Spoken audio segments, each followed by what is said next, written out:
Shalom, everyone, and we are studying today Parashat Ki-Tavo, Deuteronomy, the book of Dvarim, chapter 26, verse 1. והיה כי תבוא אל הארץ אשר אדוני אלוהיך נותן לך נחלה. This parasha is known as the parasha of the curses. Now, we have to understand that this parasha must be read before Rosh Hashanah. This is halacha. The halacha does not um, say exactly when to read each parasha, but about Parashat Ki-Tavo must be read before Rosh Hashanah. Uh, so, so reading Parashat Ki-Tavo means it's kind of a gate, a gateway for the new year, and that awakens something very important, a concept that we have to understand thoroughly before the new year is starting.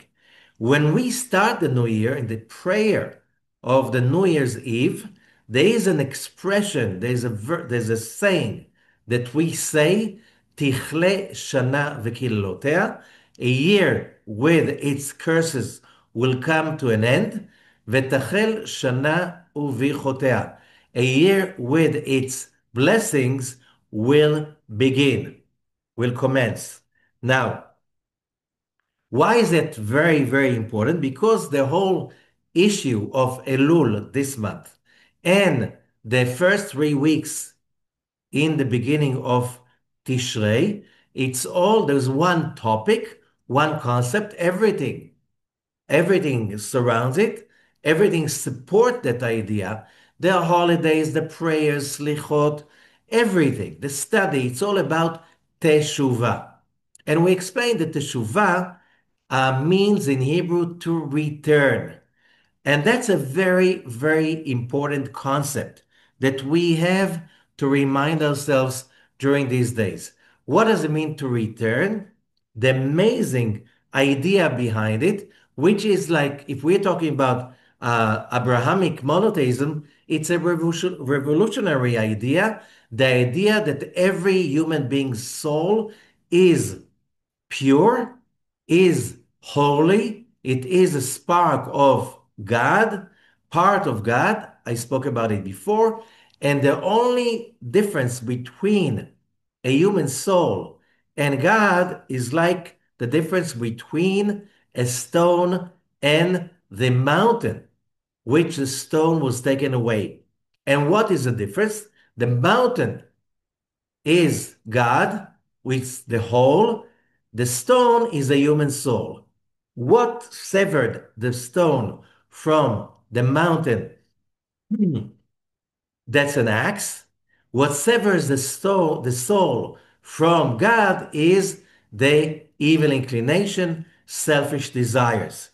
So when we remove the evil inclination and the selfish desires, the a natural outcome will be that the human soul will return to its source, which means will connect back to godliness, to the infinite power of God.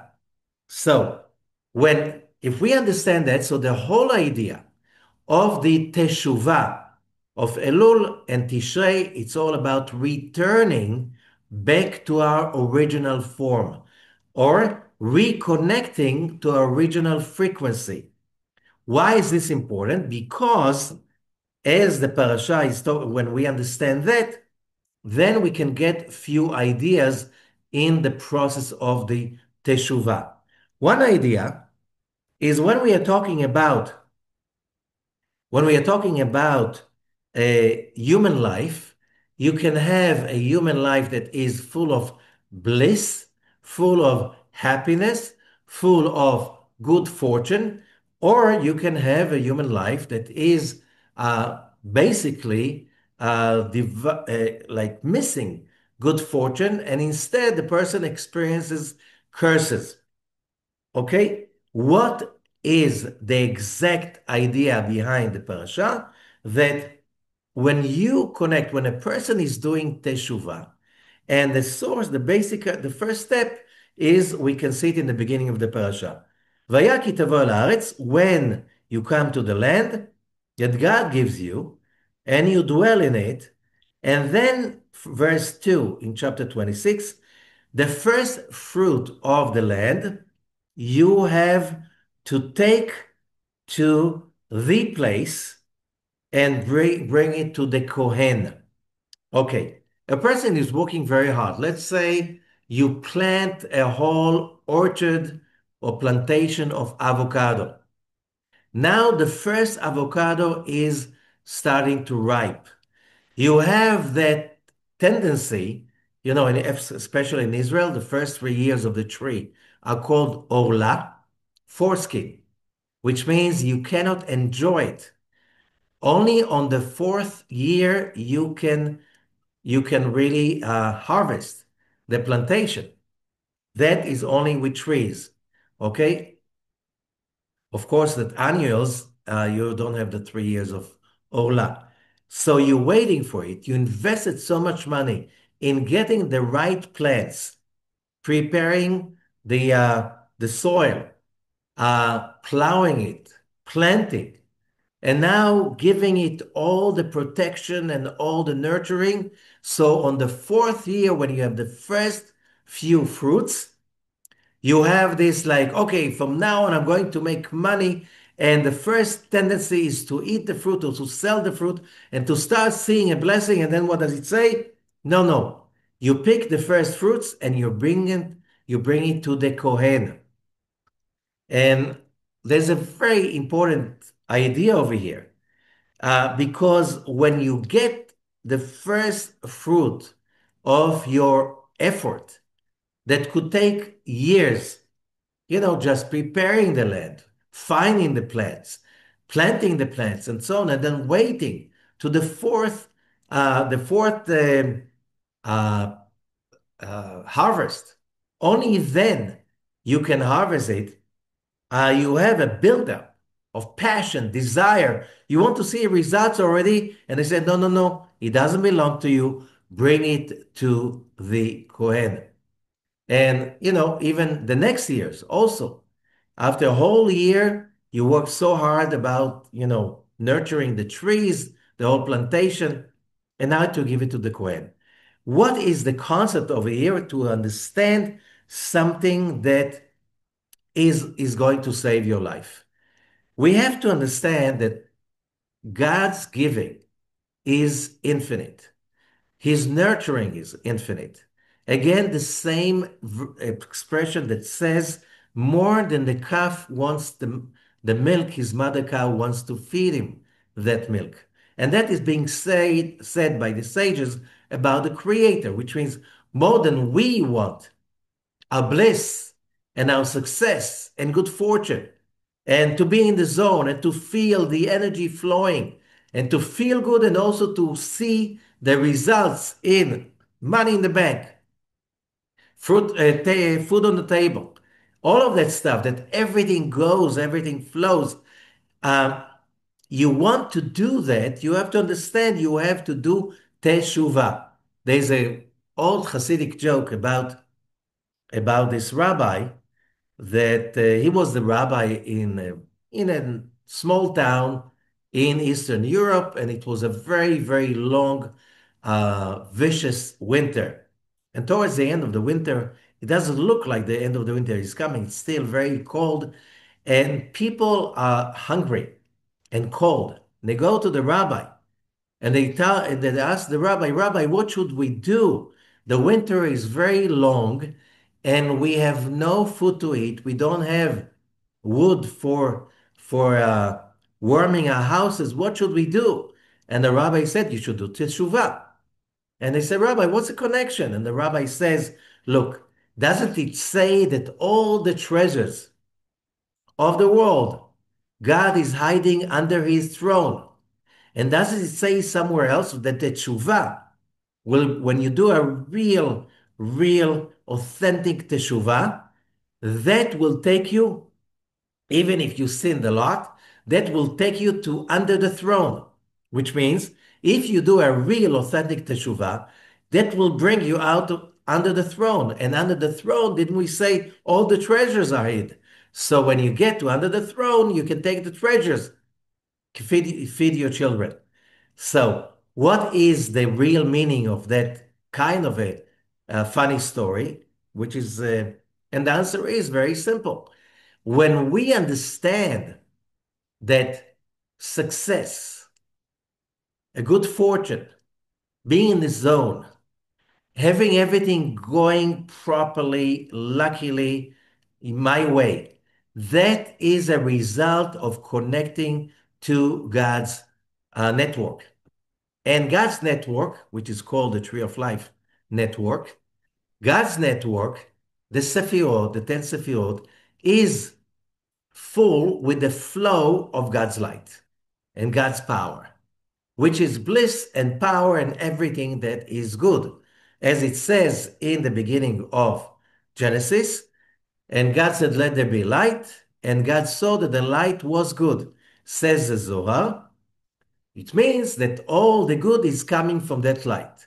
Good means good fortune, good means sustenance, health, everything that is good is a derivative, an extension from that light.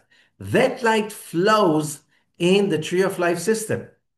And now, since we live in an era that everything depends on uh, networks, which means you need, in order for your house to be functional, it needs to be connected um, to the electrical network.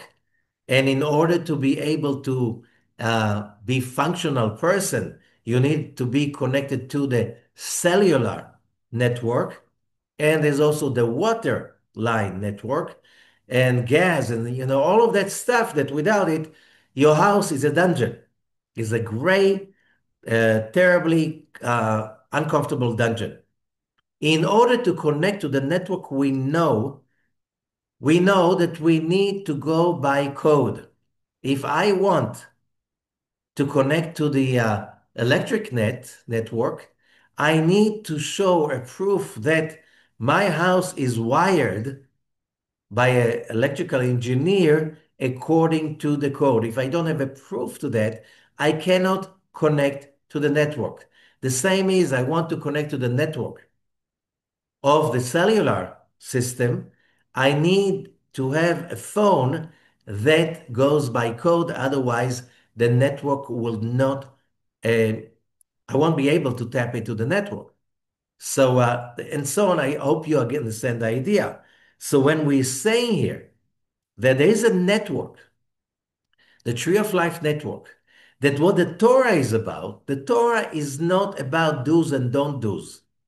The Torah is about describing to us how we go by code so we can tap into the Tree of Life networks.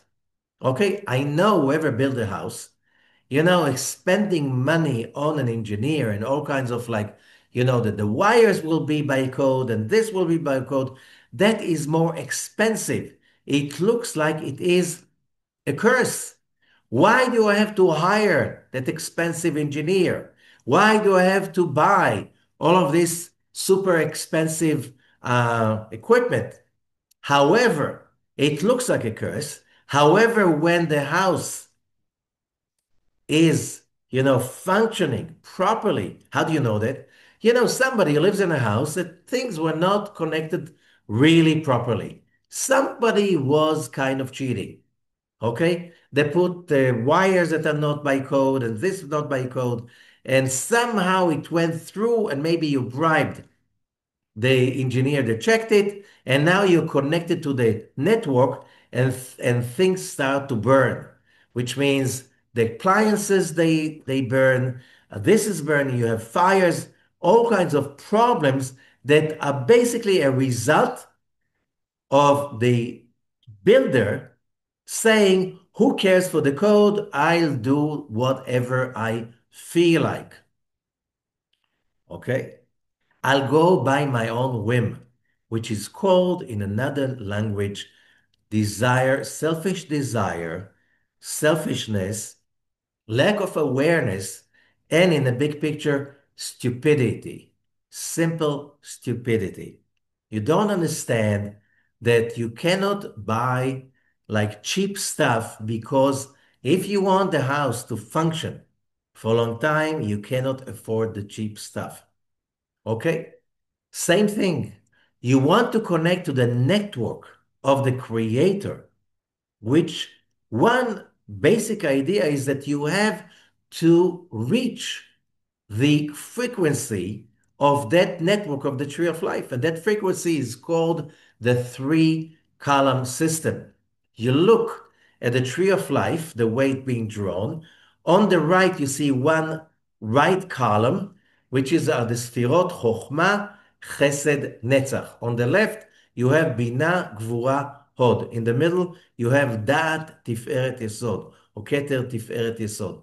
You need to have a three-column system activated. Otherwise, like in electricity, you have the minus, the plus, and you have the grounding. Without that, you are not having an operational network. You can't use it. So you cannot use your AC or your ovens, whatever you need, or light the facilities and stuff like this. Okay, so you want to be connected to the network of the creator in which all the bliss flowing through that network. From God's point of view, there is no problem. It's like whatever you do, the light, which is bliss, the source of all that is good, flows continuously through the Tree of Life network. How do I tap into that network? How do I connect to that network? I need to operate myself by code. And the code says you need to go by right, left, and center columns. Now, in the case, for instance, that we are having the first harvest, okay, and we are all in passion to enjoy that first harvest in there, either to eat or to sell and get the funding from that. And then what it says, give it to the Kohen. The Kohen, today we do not have a Beit HaMikdash. We don't have a temple. So I cannot give it to the Kohen, but the Kohen, the Kohen is the idea of right column. The idea is, you made money, the first thing, tithing. I want to spend it, first of all, tithe it. Give to the needy. Give to higher causes so you do not activate your left column because when you activate the left column without the right column, when you activate the greed, the need, the desire to see the results, the good, to see the good for yourself without activating the right column, which is donate, tithe, give to others, bring it up to the Kohen, which means raise that idea of finally I have some results, somehow finally I have some income, use it with chesed, use grace, use loving kindness. It's not just for yourself. Yeah, but I worked so hard for it. Do you want to connect to the tree of life? Do you want that the light of the Creator will flow through your income, through your earnings, through your profits? You have to bring it up to the Kohen. You have to find a way to use part of your income for doing good for others, which means when you get whatever you want, fruits, money, salary, earnings, whatever. You sell something, you made a lot of money, you made an exit. Okay. First thing is, okay, where do I apply, connect, bring it up to the Kohen? How? By using part of it to share with people who are not so fortunate, to share with my community, to make other people happy. When I use that, I balance the judgment with the mercy by instead of focusing first of how do I get all the good out of it for myself alone, stop, find a way to share first with others. This is a very important concept that is presented over here, but this concept is kind of a summary of everything. All the rules of the Torah are all about how do we connect to the network. The idea behind the word mitzvah, which again is wrongly translated as a commandment. Commandments belong to idol worshiping, says the Zohar, says the Talmud. Mitzvah means connecting from the word to team, letzavet. I am teaming myself with the network of the Creator by doing that, or by doing the mitzvah and observing it, which means what do I follow the mitzvot for? They are tools for me to tap into the tree of life. I'm not doing God a service by doing it only in one way. As it explains in last week's Parashah, Ki-Tavo, when you are really a chassid, a person of grace, is when you do grace with the Creator. He created you. And that concept appears here a few times in Parashat Ki-Tavo. He created you for one purpose, to enjoy his light, to enjoy his bliss.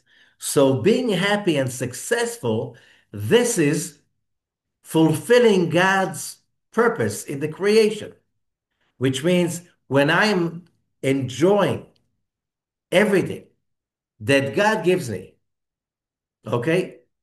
People say, but I worked really hard for it. Everybody working hard, making a lot of money. I know a lot of people working very hard and never have enough. Okay? What does that mean? The work has no connection with the effort, with the result. The result should be fulfillment, happiness.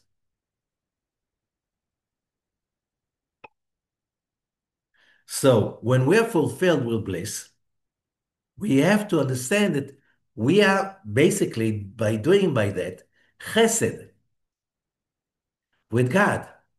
Why? We allow ourselves to enjoy, not because we want to, not because we crave for it, just because God ordered us to do that. He ordered us to connect to his network so we can draw and pull from the infinite so much pleasure, good, happiness, love, and whatever success that you can define.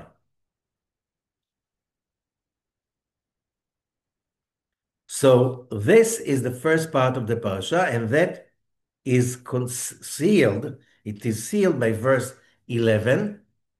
ושמחת בכל הטוב אשר נתן לך אדוני. And now God is saying, and you should be happy, rejoice with all the good that God gave you. Okay? Which means, what's the mitzvah over here? To be happy and to enjoy. Okay? This is the purpose of the creation.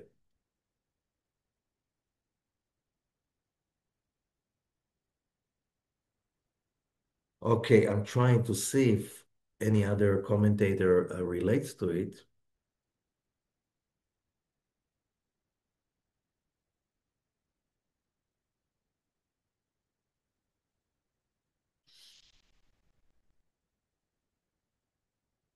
Okay, I think this is enough for now. Yeah, it's like you have the Balaturim, another great commentator, saying that's also the purpose of the tithing, as we said. And what is good? It says good, tov, is hatov. We're talking with the good that God gave you, is gematria, numerical value of 22 letters, which is basically the creation itself, the number that symbolizes creation. What's the purpose of the creation? That you're happy, that you rejoice, that you enjoy all of that goodness. And if you're not, you're doing something wrong.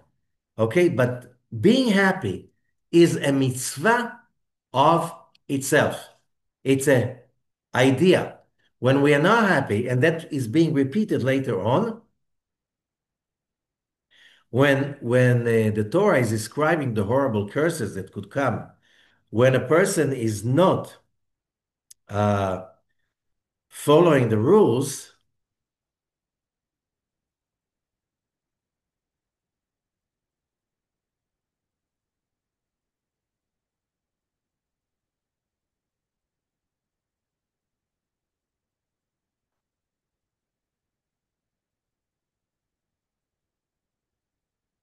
And it says, I can't find right now the verse, but it says very clearly all of this. Oh, the verse, it's chapter 28, verse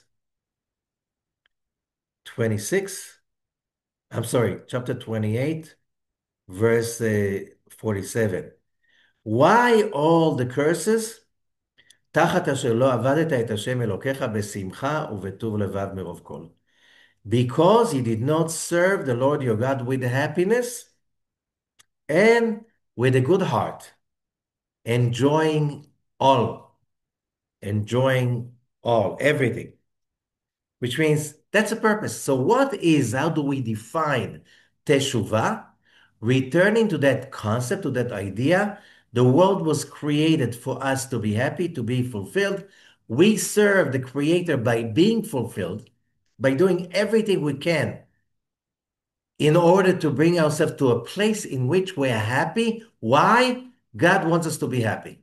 Okay, that's the purpose of the creation. This is a very, very important concept.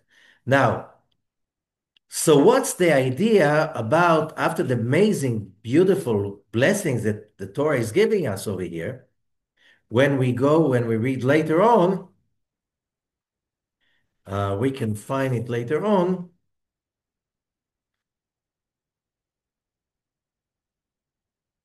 And there are many beautiful blessings over here. And the curses towards the end of the parasha, and this part is like terrible curses. And I say every year, Israelis speak Hebrew fluently. Usually when they get upset, they don't use these curses. It's too much. Israelis, when they curse either in Russian, Arabic, today in English, French, but they very hesitate cursing in Hebrew because words have power. With other languages, it doesn't have so much power. But in this parasha, there are curses that, it's horrible. And you can find it in chapter 28, Deuteronomy, from verse 15. והיה אם לא תשמע בקול אדוני אלוהיך. And when it happens and you do not listen to the Lord your God, and you do not observe and do all of these mitzvot, you do not follow the rules, then these curses will come upon you. And there's a list, terrible curses. Okay. So the question is like this. What do we do with all of these curses? Does God curse us? In many synagogues, most synagogues, this part is being read. First of all, nobody wants that aliyah. Nobody wants to be called to the Torah. So it's like the Baal Koreh, the reader, he has to read it anyway, so he's reading it. And the second thing is he's reading it in a lower voice, in which like you are ashamed in what your father did. Here, our Father in heaven gave us those verses, those curses, and I'm kind of like I'm not at ease with that. And that's a problem. Why? And let me explain. When we come to the concept of teshuvah, the idea of teshuvah has many, many, many explanations. You can find it everywhere in every Jewish text, almost. Earlier, later, but there's an idea about the different levels of the teshuvah. And the highest level of teshuvah, which means how do we do teshuvah? Teshuvah, we said it's returning. How do I return? Is when I transform my egotistic, selfish frequency. It says so in the Torah. Yetzer lev adam ra minuav. The inclination of a human heart is evil from childhood, from young age. Okay? And we spoke about it before so many times. Now that's a given. But it says the heart, not the soul. When the soul is separated, the soul goes immediately back to God because the soul goes back to the source. Okay? That's what souls are about. So the point is that we have the evil inclination so we can overcome the negativity. How do we do it? The major idea is when we overcome the evil inclination, which is selfish, egotistic desires, by uh, subduing them or controlling them, transforming them by grace giving and sharing. That's why we get so before you take the first crops, the first fruits, you bring it up to the Kohen. You do something of in the nature of giving instead of like, the instant idea is our instinct is about jumping on it and trying to get the most out of it for our selfish self. No, you give it, you share it. Kohen means chesed. You do something of chesed. Everything that, whenever that, like in every fruit, which means in everything we do, we build something, we create something. There is an aspect of selfishness. What's in it for me? Now I have to inject the aspect of giving, of chesed, of Kohen, in order to transform the action and myself, in order to save it from becoming a curse. Because the moment, whatever I do, I build a new house, okay? I establish a new company. Whatever I'm doing, I bought some stuff, I made money, everything is about the moment it's all about me, myself, and I, and it's all about concentrating over the selfish idea. And that's the point I'm looking at it from. Okay, that is cursed because that is the frequency that is the farthest away from the tree of life. So if you're not tapping into the tree of life system, there's no light, there's no good. It's a curse.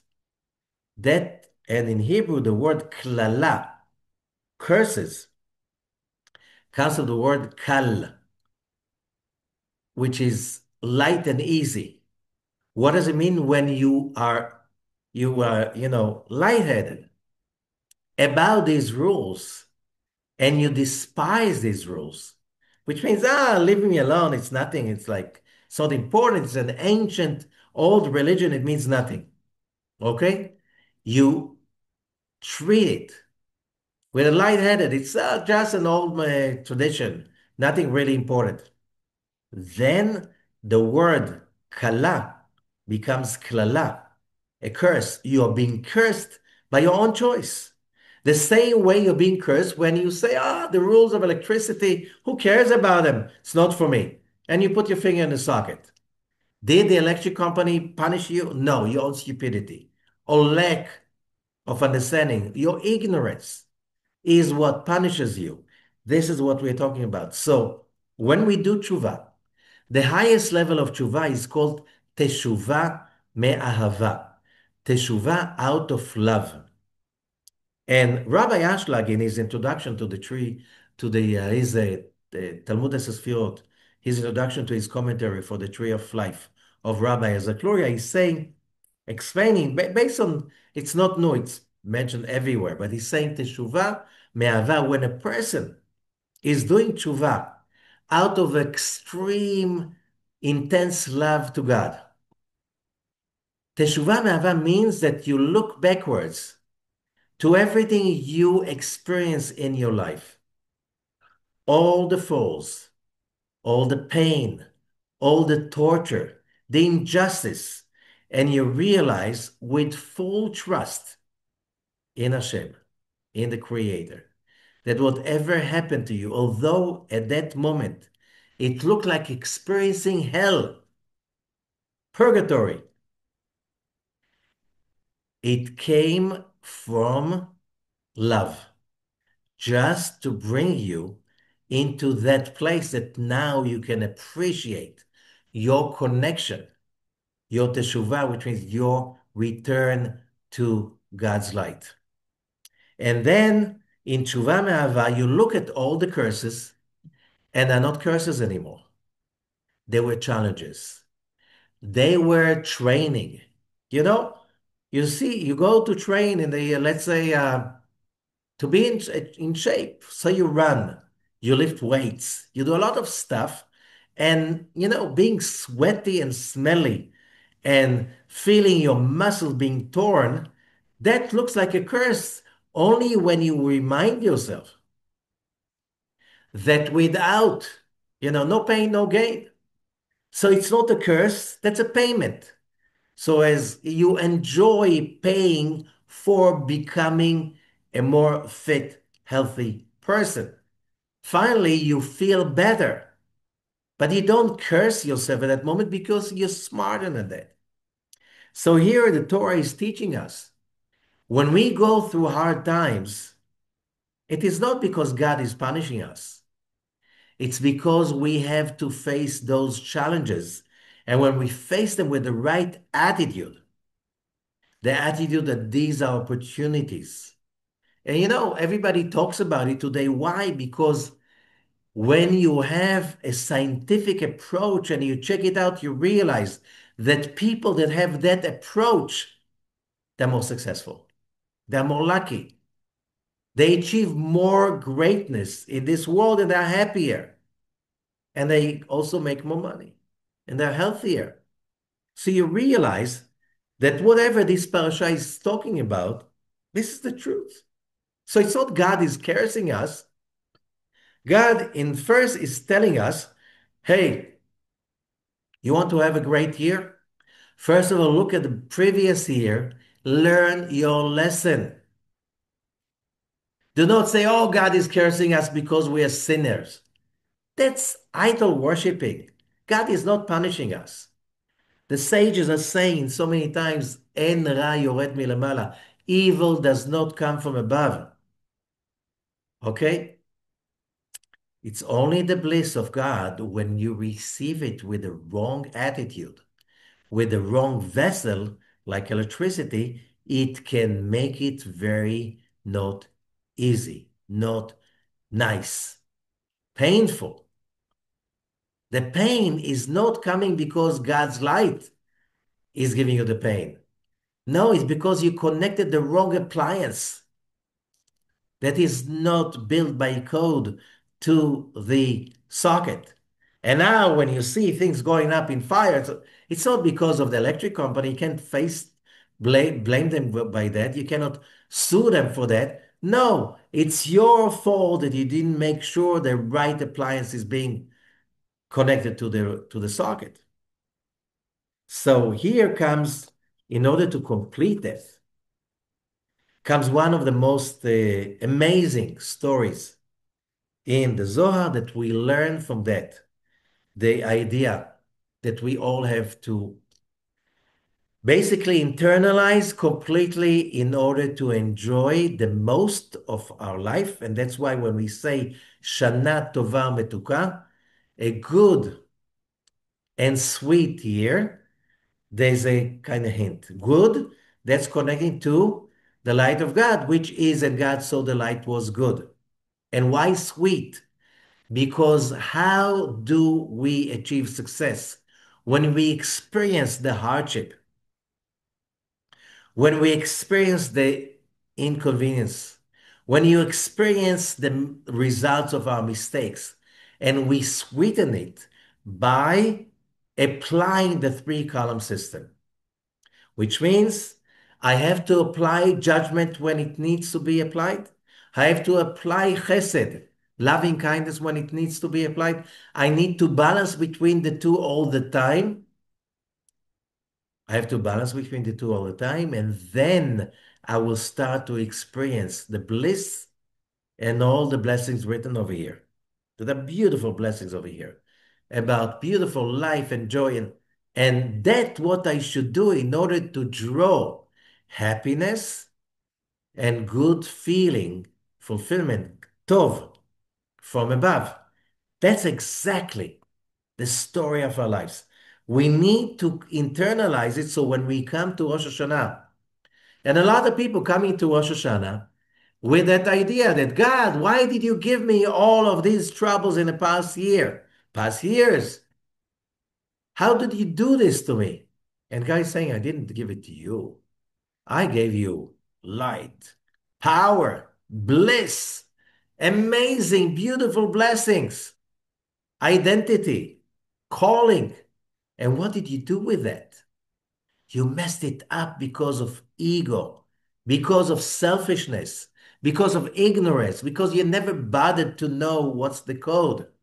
You never bothered to connect to God, to me, to understand, because the only way you can connect to real, true bliss and happiness is connecting to God. That's the real teshuvah. When you connect to God, you return. You're saying, okay, I'm giving up my evil inclination. So, God, you can make me happy as I was in the beginning when you created me. So,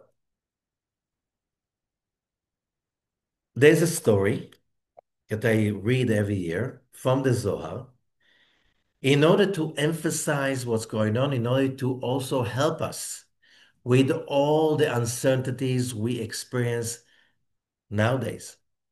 The world is in upheaval. The world is getting like more and more unpleasant as we speak.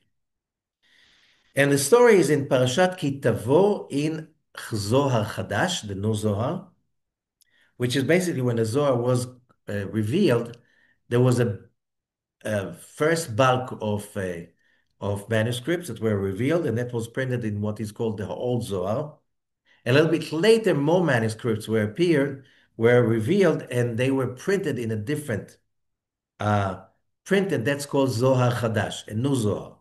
It's not new, it's old. It's pretty like almost 800 years old, but relatively to the first Zohar, that was new. So it's also according to the Parashot, not just. Okay. And and usually if you have a set of Zohar, you have them in at the end. Towards the end of the set, you have it says Nu Zohar or Zohar Chadash. In different prints, it is a different. It's in a different volume, and it's the Zohar Parashat Ki-Tavo in the Nu Zohar starts with the story that Rabbi Shimon Bar Yochai, he, as we all know, he had to flee from the Romans who wanted to kill him because he did not appreciate their uh, colonialism and rulership and exploitation. And finally, and he voiced his opinion. And he had to run away and he hid in a cave for 13 years with his son, Rabbi Elazar. So during those days, we have to remember those days were horrible days. It was the time of Emperor Adrian that he did a lot of horrible stuff. First of all, he intended to, Jerusalem was destroyed uh, some 60, more than 60 years earlier. And Adrian was a great emperor. He did a lot to strengthen and enlarge the Roman Empire. He wanted to build a, a Roman city over the ruins of Jerusalem. Of course, the Jews in the land of Israel were so upset. They revolted. It's called the Bar Kokhba revolt. The revolt lasted for a few years.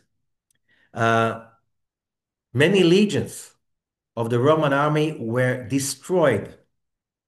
From that moment on, the uh, the emperor could not ever say it's in front of the Senate, had peace to me and peace to the empire, peace to my legions, because so many legions were destroyed. But finally, the Roman Empire was much stronger, and they defeated the Jewish revolt. Uh, all the villages and towns around Jerusalem, what is called Judea, were destroyed.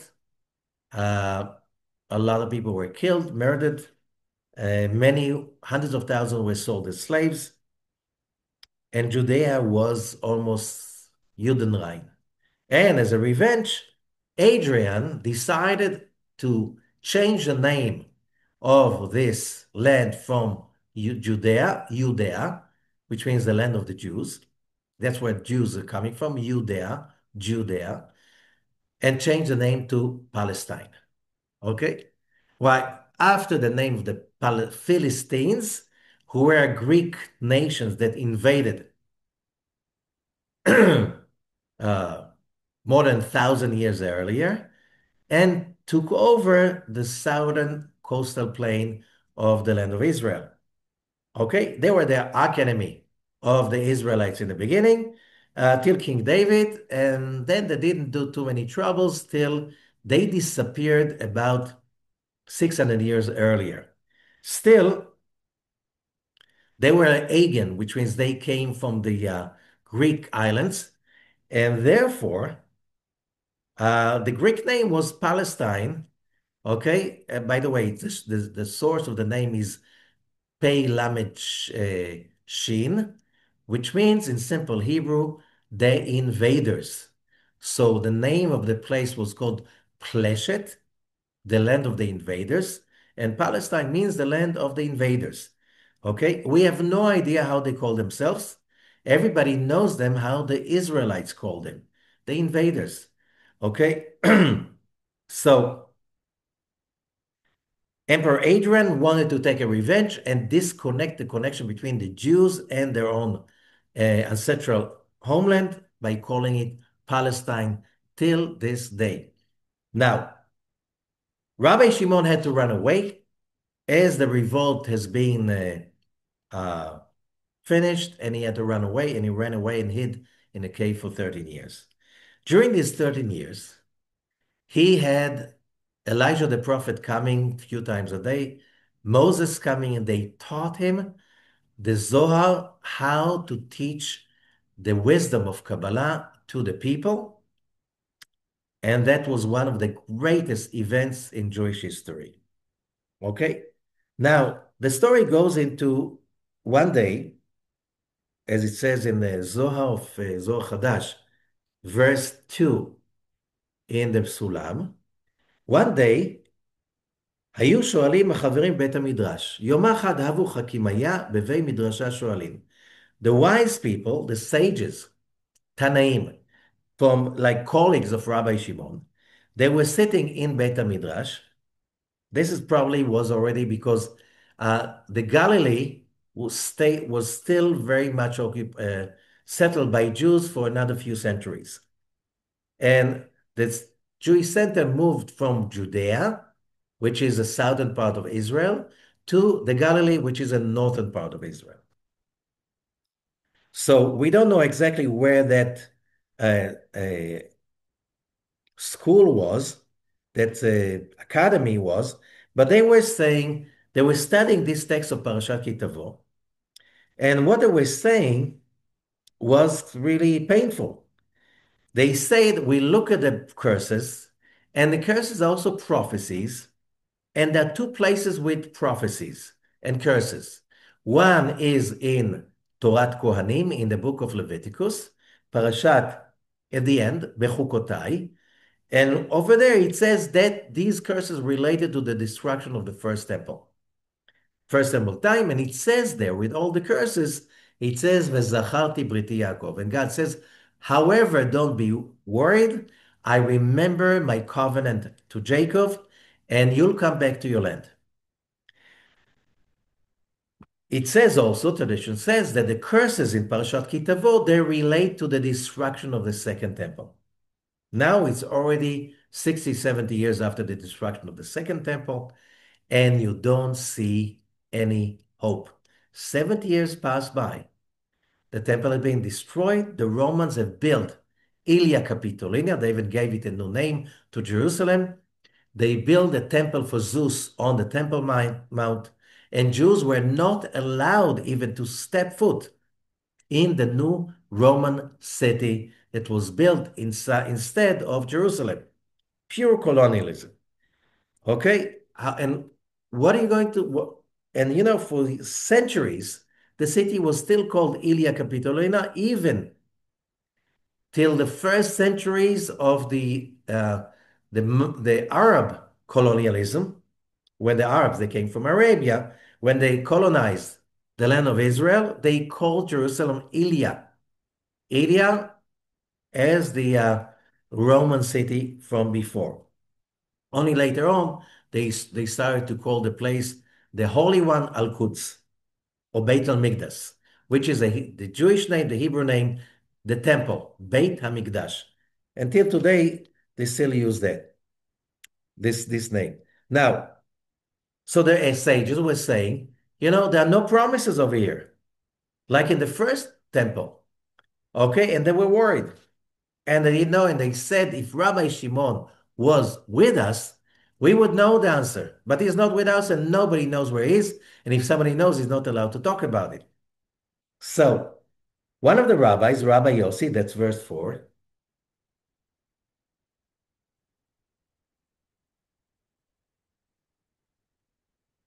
Rabbi Yossi ben Rabbi Yehuda, Rabbi Yossi, the son of Rabbi Yehuda, קם יום אחד בצפרא, woke up one day in the morning, חמי קורינון אופין דהינון הבוטסן, he saw a lot of birds flying. ושפנינה חדה אז לבתיו, and he saw one dove over there.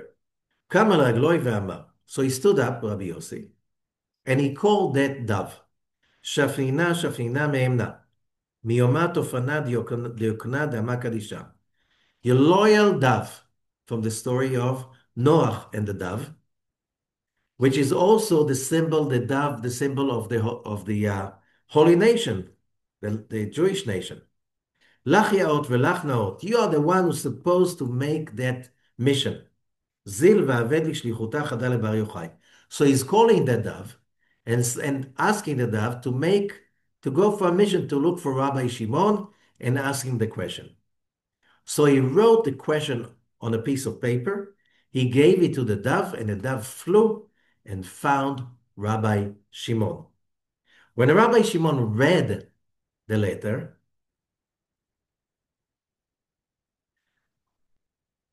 הסתכל בהוא פתקה ובכה, and he started to cry. הוא ורבי אלעזר bray, which means him and his son Rabbi Elazar was with him in the cave. They started to cry. ואמר, and he said, בחיינה על פרישותנה מחבריה. I'm crying because I feel the lack of being away from my friends. ובחיינה על מילין אלן, דלת גליאליון, and I'm crying because they don't know the meaning of these curses. And I'm crying because if they don't know, and these are sages, greatest sages, like each one of them had the power of prophecy and the Holy Spirit. And, they had intense powers, those people. And they don't understand what will happen in the last generation when people are going to be so much less wise and powerful. How would they survive when the exile will get so long? And he cried for that. I'm reading verse 6. So while he was crying, Elijah the prophet came to visit him. Saw him that he cried. אמר בשלוחותה אחרה אבן הזמין אשתה ושדרני קודשה בכל לשכחה דמייך. God, send me over so you won't cry that much. אי רבי, אוי רבי, להבה יצריך חשתה לגלה לצדיקה מילניני. I know your question, but it's not the time to reveal the secret. And he gives another answer. He says, the curses, there are the curses of 32 curses or verses of curses in Parashat Bechukotai in Leviticus. They relate, yes, to the first temple because the sins of the first temple are being revealed through these curses. But the curses in Parashat Ki-Tavo, our parasha, 53 verses of curses, they correspond to the 53 parashot in the whole Torah. The first one, 32 verses, they correspond to the 32 gates of wisdom, path of wisdom that are mentioned in Sefer Yetzirah, correlating with the 32 times the name of God is being mentioned in chapter 1 in Genesis. Here we have 53 verses of curses. They relate that the nation of Israel went against all 53 portions of the Torah.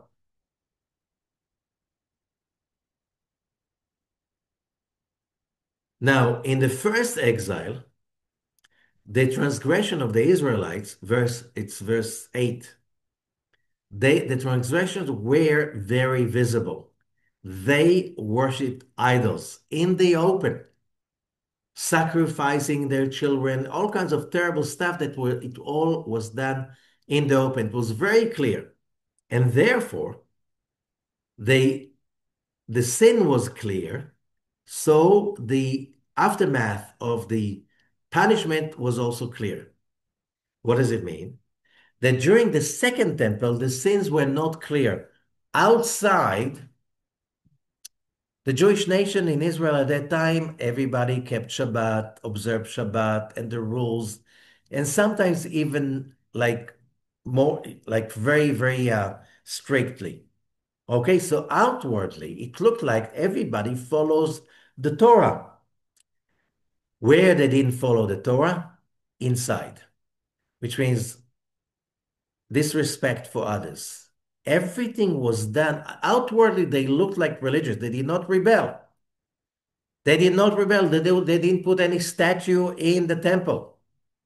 They did not. So the sins were hidden, and therefore the redemption was hidden in the curses. So Rabbi Shimon could not accept that because he didn't get any answer. So as Elijah is saying that, and then in a chariot of fire, he goes up and disappears.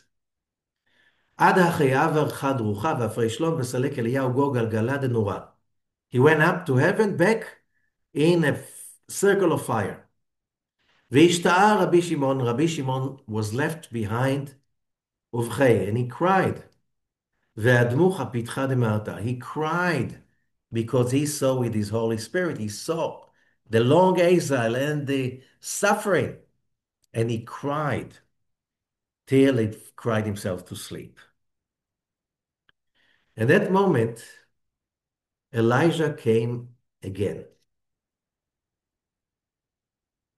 And he says, Kum Rabbi Shimon et ar mishnatcha. Get up, Rabbi Shimon. Wake up from your sleep. Zakach ulakach. How worthy you are. God wants you so much.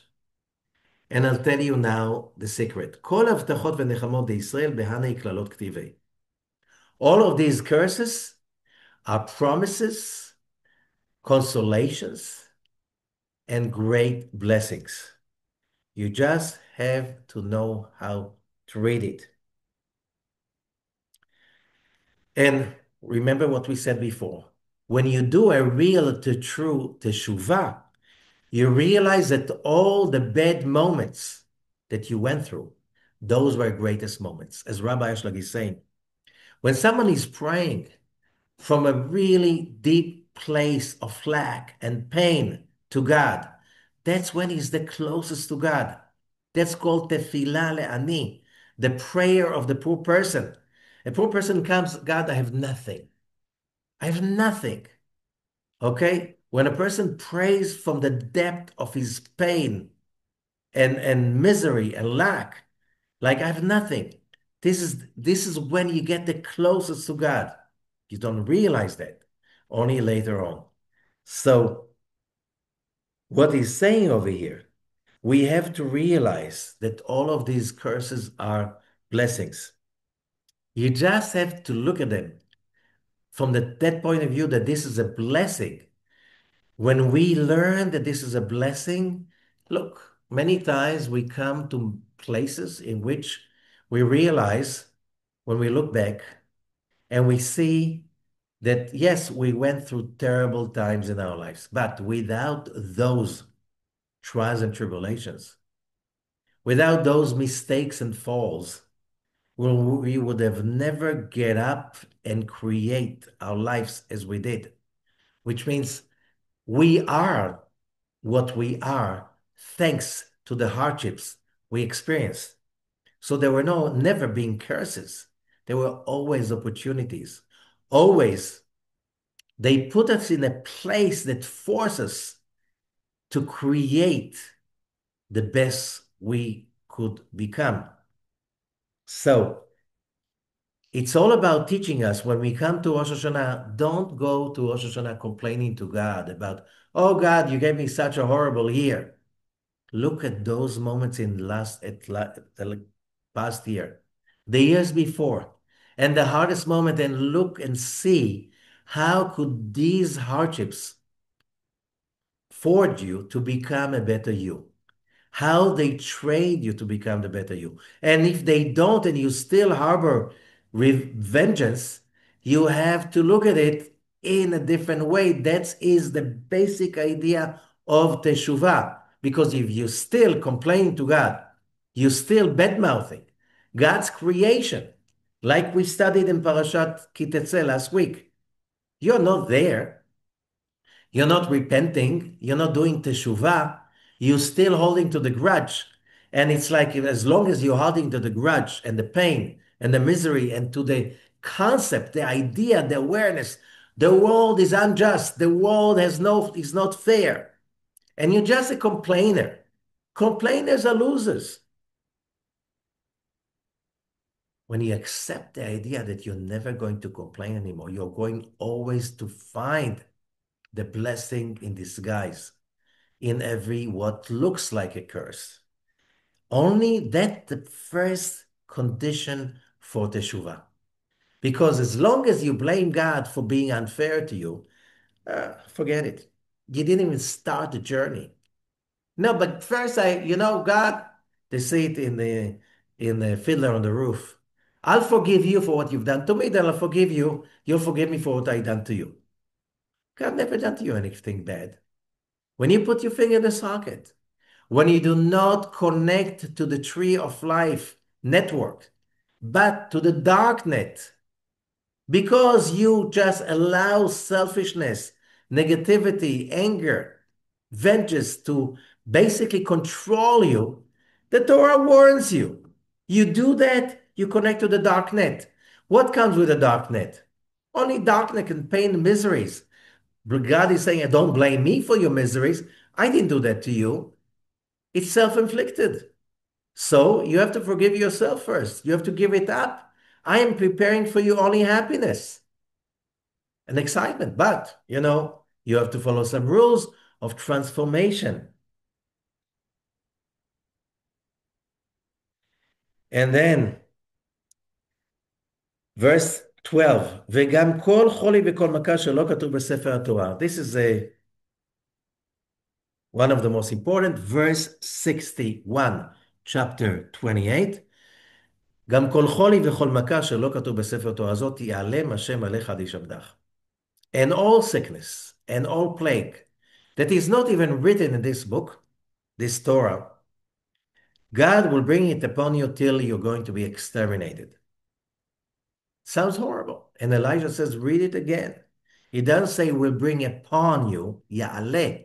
It says ya'alem, to conceal and to hide and remove, which means plagues and diseases that are going to destroy you. God is not going to let that happen. This is not a curse. This is a promise, an eternal promise that God is saying no matter what you're going to do, even if you're going to provoke and evoke the most horrible disasters upon yourself, God is not going to let that destroy the Israelite nation because you're going to stay forever, which is an amazing promise. And then we'll skip to the most important point of it. And that is very relevant, especially for the next coming weeks. Remember that.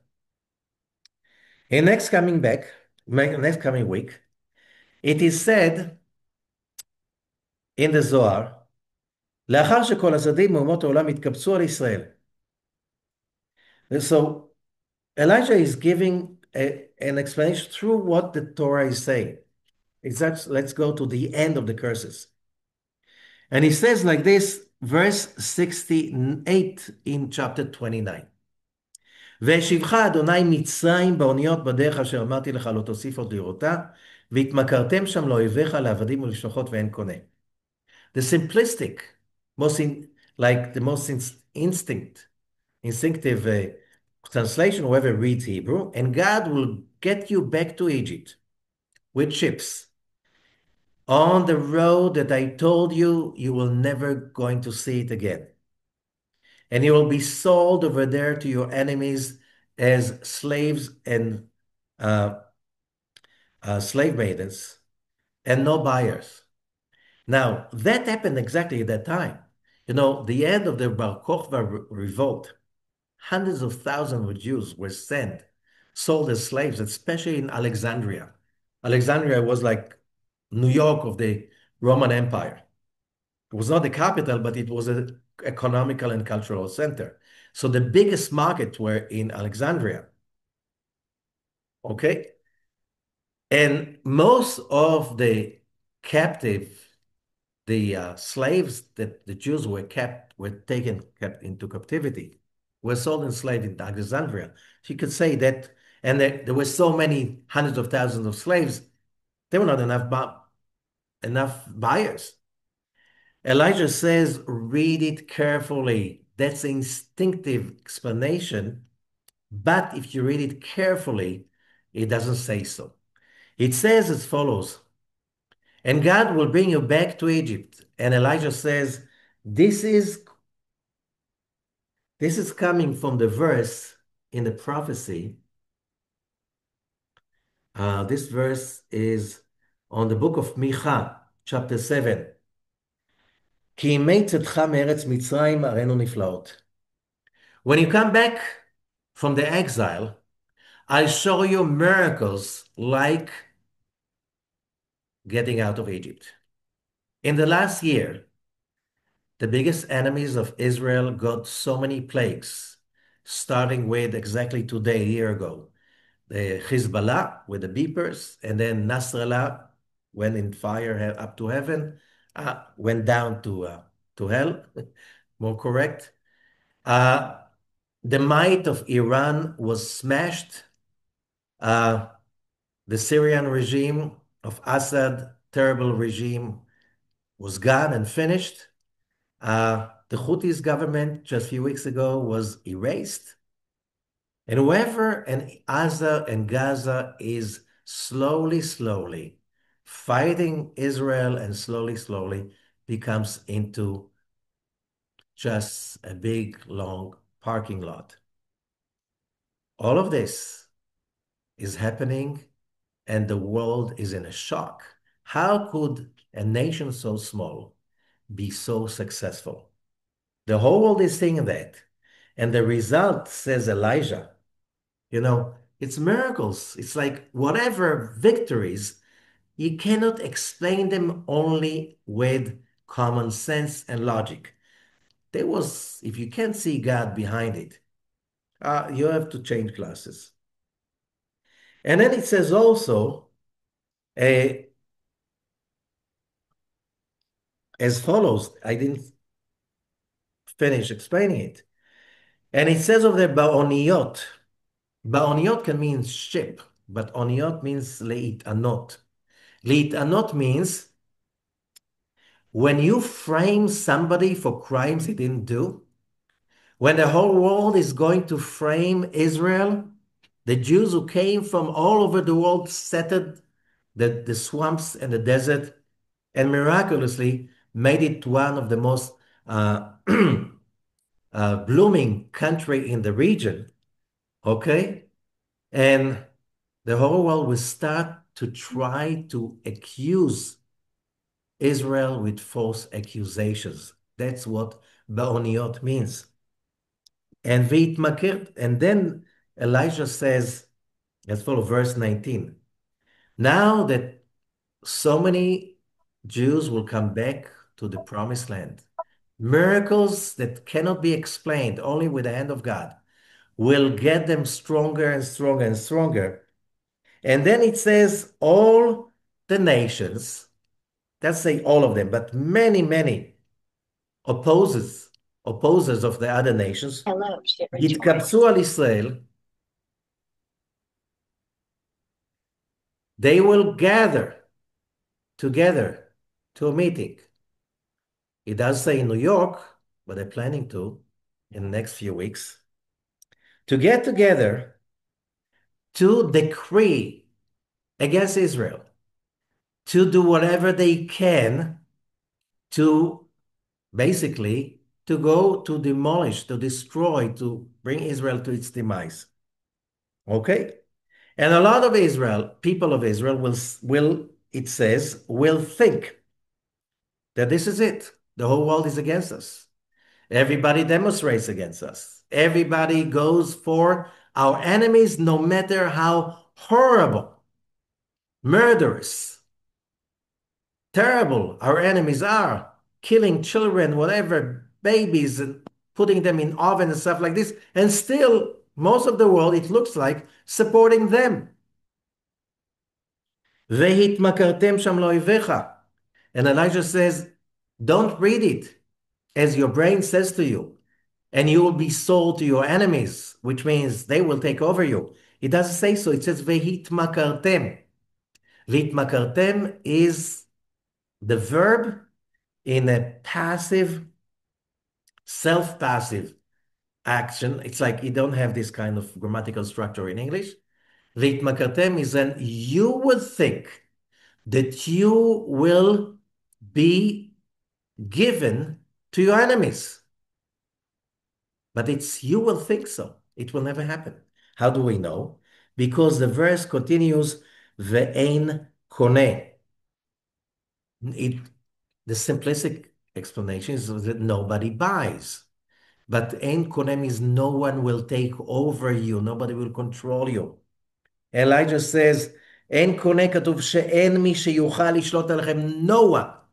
Even though most of the nations of the world, almost 190 nations, will gather in the UN building in New York to proclaim to proclaim a country that doesn't exist, that is named in a name that was invented by Adrian, the emperor, okay, of a nation that doesn't exist, okay?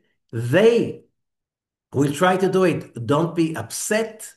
They won't be able to make it because אין מי שיוכל לשלוט עליכם. There's no one from now on who will take over you, will govern you. No one. You will think, how could we just stand in front of all of them? Don't think so. No one will ever be able to occupy, control, govern you. No colonialist power will ever be able to do it to you.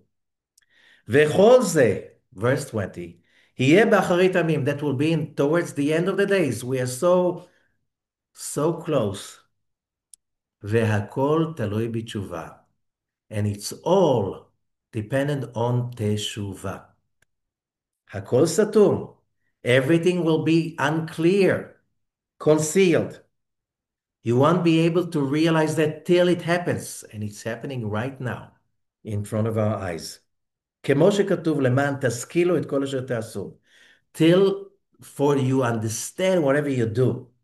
מי שיש לו לב יסתכל, whoever has a heart will look, will see, and will know to come back to his master. This is the great message of this week. For not just this year.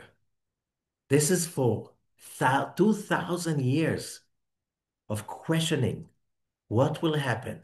Here it is happening in front of our eyes. Whoever has a heart will see the miracles happening in front of your eyes. Whoever does not have a heart, how do you know? He will just be upset. Do you see? Do you see? It's the end. This is not going to continue. Israel will lose. You don't have a heart. You're still in the side of the curses.